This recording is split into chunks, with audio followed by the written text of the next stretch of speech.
Hello and welcome to GMBN Tech's Ask Show, where you've used hashtag Ask GMBN Tech down in the comments of any of our videos so that me and Doddy and maybe another presenter can pick that up and try and answer it for you. So should we dive in with the first question? Do you want to read it or shall I jump in? No, you go for it. All right, first one's from Dickie Hayward. It says, I'm all for widening variety of drivetrain types that have been innovated. I think each has its place and I don't think any of it should mean the death of others. But as a gearbox pinion with Gates belt user, I'm interested to know your personal thoughts on the gearbox grip shift combo.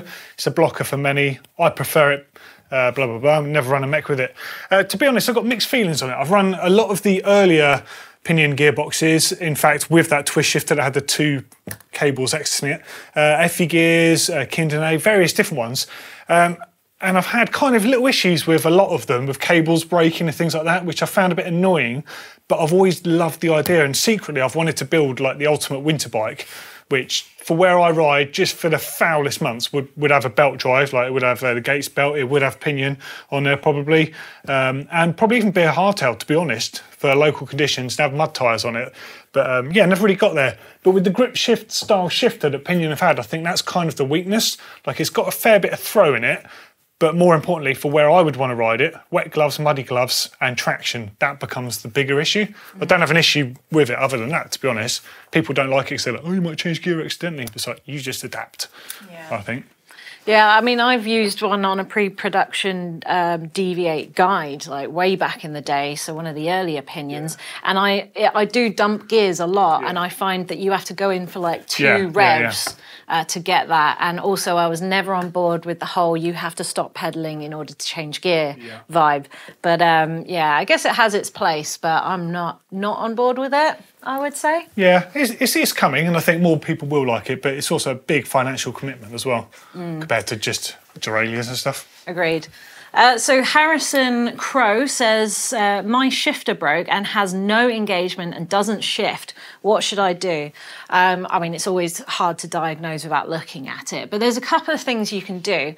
If a shifter isn't actuating your derailleur, then there's no tension somewhere in that inner cable, because the two parts are obviously connected. So my first thought is to go and look at that bolt that connects the inner cable down at the derailleur end, because, I mean, I've had them loosened before, and so obviously the cable's not pulling the derailleur. So check that.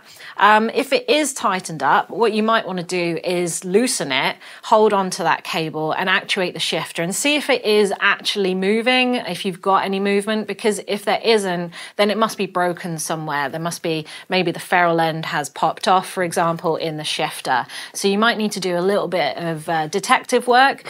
And if none of that is a problem, then it might be even the internals in the shifter. I mean, it is a simple ratchet system, isn't it? You can open it up and have a look and try and work out if that's broken. But if you're not that comfortable with that servicing, then it might be new shifter time. What do you think? Yeah, do you know what? It's something that's bugged me because it is just such a small component that's on the inside that does go wrong here and there. But as far as I know, I mean, I'm sure you probably could butcher another broken unit and take the ratchet out, but it's not really a spare part thing. And I'm guessing just because there's so many different shifters, trying to have spare parts for all of them, it would just be a nightmare for anyone.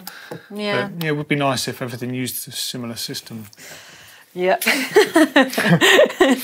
There you go, moving swiftly on. Yeah, so VW Catfish says, do you think we need to look at some of the older designs with modern geometry? GT's done it with the LTS. Are there others, or are there all designs have just been overdone and proven not successful? Have we seen it all before? Do you know what? I always go down that road because there's been in this industry a fair while and I've seen a lot of things that have come around and gone around, but for good reason, mostly. So recently on one of the shows, it might have been last week's show or the week before, can't remember, the Sun Radical came up again. So you talk about a 90s downhill bike. It was a high pivot, used a similar design to the GT RTS. It had a high pivot and had a rocker at the bottom bracket that drove the shock that was pierced through the seat tube.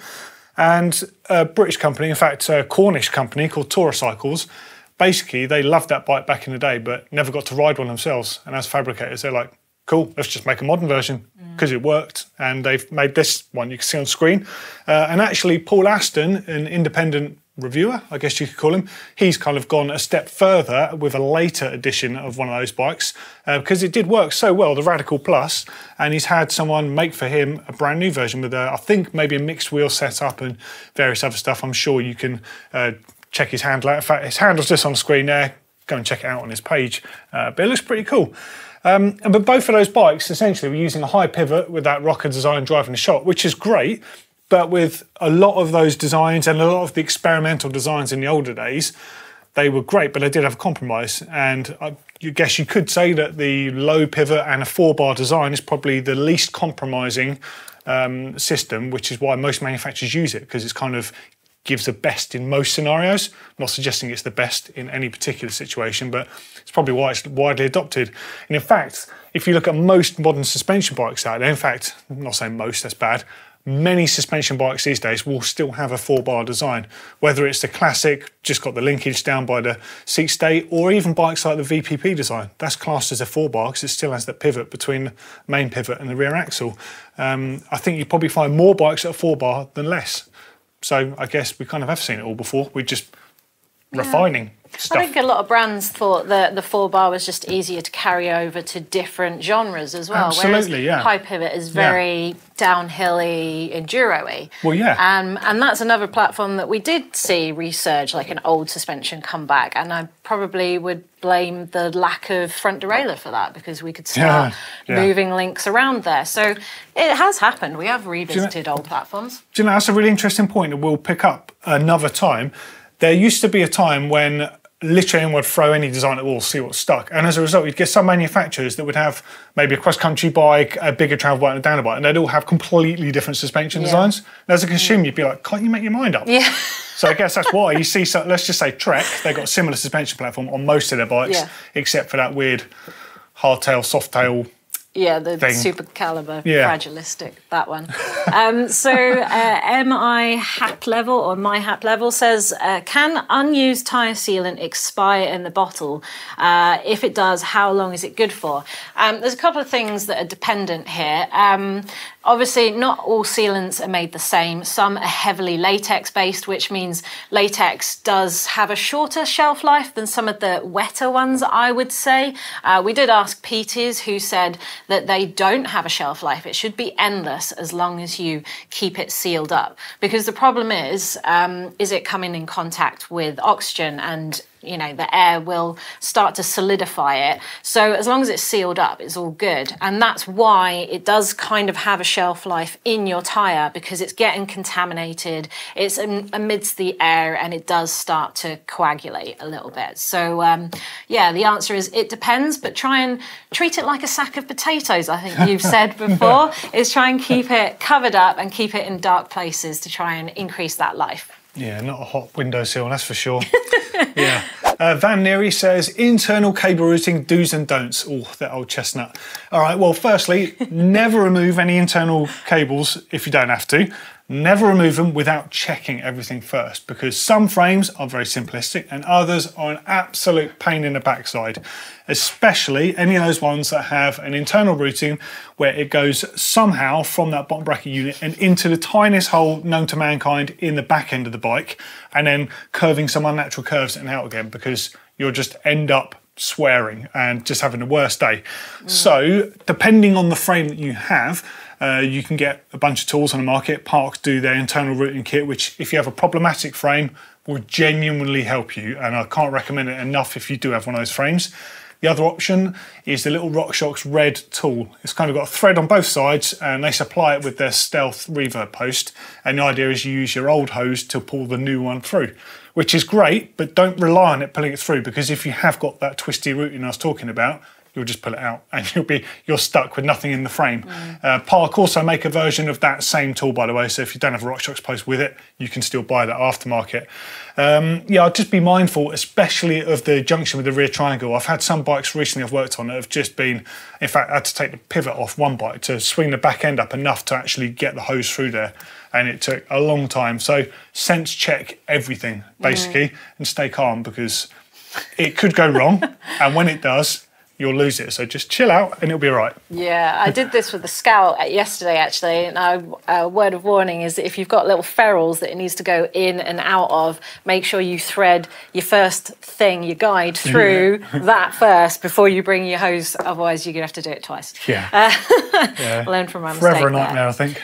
So Ish Euler says, how many mechs have you actually damaged in the past 10 years? I've only ever seen them damaged in the real world in crashes. But I'm all for problem solving. But the derailleur, what's the worst thing that can happen? I guess he's asking us, like, you know, does this really happen? Because, I mean, yeah, I've seen loads break, but I've never actually broken one myself. I've broken hundreds of mech hangers. I'll tell you that. Like, anytime I do races, especially abroad, I will be taking a handful of them because it almost always happens. Yeah. What about you? 7 or 8 over the last decade, maybe. Yeah, but, you know, over a lot of different bikes as well. So it's very different to consumer, you know, just running maybe 1 or 2 bikes, jumping between bikes. And it's always been in a situation where you maybe snap a chain, things get tangled up, or the mech's gone over into the spokes or something. Sure, I've crashed at some point and broken mechs that way as well. I've never hit one on a rock and broken one. I've hit loads of rocks, obviously, and just glanced them off rocks. Bent them before, and in fact, one of the last mechs I broke was actually, I bent a mech and the hanger and was trying to straighten it just enough to get a single gear, just to get back and actually snap the mech, which was not the best. Yeah, I do think the movement to 29er wheels or even 650B actually has just raised them up and out the way a lot. So I think it happens less now, which is definitely a good thing. So yeah, the mech isn't the worst thing in the world. Next up from Thomas Red. Where do you think the mountain bike industry changed from entry-level bikes only having different parts from the team bikes compared to today where the cheapest hardtail is barely comparable to what team riders are throwing a leg over? Now, that's interesting. Probably mid-90s, because in those days, frames weren't that far apart, to be honest, and it was the componentry, as you're saying.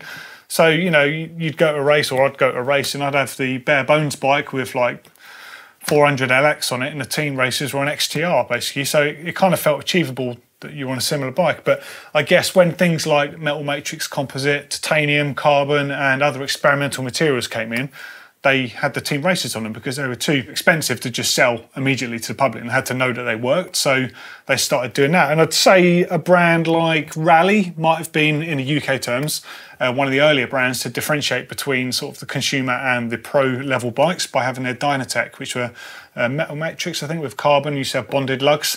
But then later, you know, aside from the team bikes, which were that Rally Banana sort of colourway, they released like punter versions of the Dynatech range. You could have the same tech, basically, in a non-team colour bike. I'm not suggesting they started it, it's just an example, but I kind of feel like things changed then. Yeah, I get what Thomas is saying, but I think Canyon's a good example because if you look at the Exceed as the racy hardtail, but it's so World Cup specific, you wouldn't have a low spec on it. Yeah. And they do have the Grand Canyon as the alternative, which does have the lower spec on it, because those people just don't have any need for having the lightest, thinnest frame on the market. But that Grand Canyon did used to be the race bike, so that the pros rode. So it's not exactly a bad bike. No. So I guess, almost reinforcing the fact it's probably like in the 90s, the mountain bike was a mountain bike. You didn't have a cross-country bike or a downhill bike or anything. You basically put your seat down, it was a downhill bike. Yeah. So I think it's because there was only one type of bike, that's probably how we got there. But that's a really good point, the fact you buy the bike for the purpose you're going to use it. So ads0608, very catchy name there, says, my Fox transfer dropper works, but doesn't fully extend, and I have to pull the last 15 to 20 mils up in a way to fix it. Is there any way to fix it without a full service? And is a service something that can be done at home? Yes, of course, a service can be done at home, can't it? But it depends on the level of service that you're going to put it through. So it could be that there's a bit of stiction. What do you think about maybe opening up the collar and greasing it? That's an easy thing to do at home. That might it might just be sticky. There might be some dirt in there that's stopping it moving that final 15 mil. However, if it's that some air has transferred over to the wrong side in the IFP, then this is a big service job that requires some specialist tools, and you could do that at home, but you're going to have to go and buy those tools. So if you think you're going to do it regularly, then fair enough. But if you're not comfortable with that, then yes, it is full service time, isn't it? Yeah, absolutely that. Down to the tooling. Pretty good selection of questions there this week. It was, yeah. I was looking for my next one, but it's all over pretty quick. Yeah, all good. Thanks everyone for the questions and the comments as usual. Get stuck in down there. Use that hashtag Ask GMBN Tech, and we'll see you on another show of some kind soon. Thanks, bye. See you later.